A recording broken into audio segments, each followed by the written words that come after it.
आदनै शनितपुर जिल्ला दुलाराय बर' फरायसा आफादा जे नैबे जे 3 घन्टा जे हुस्रिखावनाय जे हाबाफारि दा दुलाराय बर' फरायसा आफादनि बिथोन बायदियै जोंबो शनितपुर जिल्ला दुलाराय बर' फरायसा आफादा ढेकियाजुलिनि नैबे कर डिस्ट्रिक्टनि जे लांगोनायाव जोङो बेखौ लादों। दा बर' हारिनि जे बर' रावनि सायाव लानानै बा बर' फरायसालिफोरनि जे जेथो जेंनाफोरखौ लानानै आसाम गभर्नमेन्टजों दुलाराय बर' फरायसा आफाद बर' थुनलाइ आफादा गोबां खेब जोंनि जेथो जेंनाफोरखौ लानानै निस्सय सावरायनाय जादों आरो बेखौ सावरायनायनि उनावबो जे माखासे हाबाफारिफोरा नांगौ बायदि दिनै प्रेक्टिकेल महराव बा मोगथां महराव मोनैनि थाखाय दिनै दुलाराय बर' फरायसा आफादा बिथांमोनजों टेबोलाव जिरायनानै जे समाधान जायाखै दा बेनि थाखायनो दिनै हुस्रिखावनाय हाबाफारिनि गेजेरजों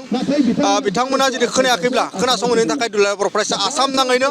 मोनफ्रोमबो जिल्लाया बे हाबाफारिखौ लादों। दा दिनै शनितपुर जिल्ला दुलाराय बर' फरायसा आफादाव ढेकियाजुलिनि बे कर डिस्ट्रिक्टआव जिहेतु जों दा बेवहाय जोंनि जेंना होननानै बुङोब्ला दिनै आसाम गभर्नमेन्टआ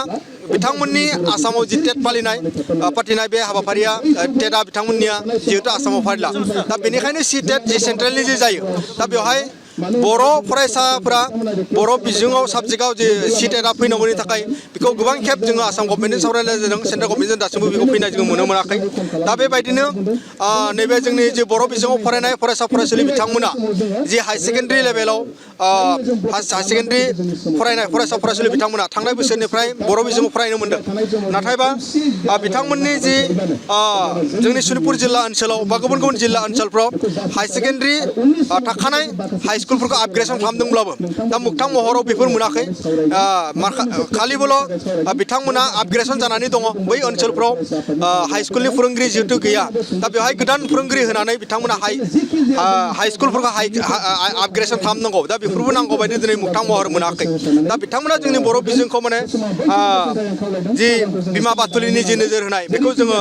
मोनबाय थादों। दा आसाम जुडिसियेल जि सार्भिस जि आसाम जुडिसियेल जि सार्भिस दा बे आसाम जुडिसियेल जि सार्भिस जि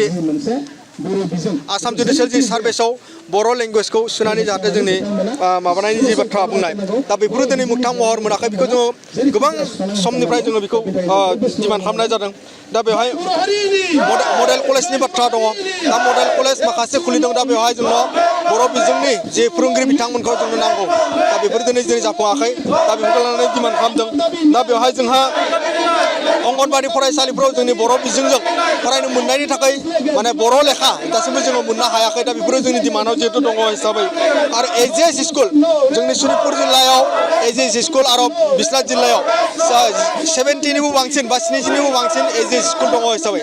दा बै फरायसालिफोराव माने पार्मानेन्ट टिचार सानैखै होनांगौनि बाथ्रा बुंनाय जादों। दा बे हाबाफारिखौ आसाम गभर्नमेन्टआ होगोन होननानै बुंदोंब्लाबो दासिमबो बे एजिएसनि जि समस्या दासिमबो जिर' टिचार जोङो सोलिनानै दङ बेफोर दिनै जाफुङाखै आरो बिटिआर गोजोन गोरोबथानि गेजेरजों जि 6.3 दासिमबो जोंनि शनितपुर जिल्ला ओनसोलाव गोबां गुदि फरायसालि गोबां गेजेर फरायसालि आरो गोजौ फरायसालि भेन्सार फरायसालिफोर दङ। दा बे भेन्सार फरायसालिफ्रा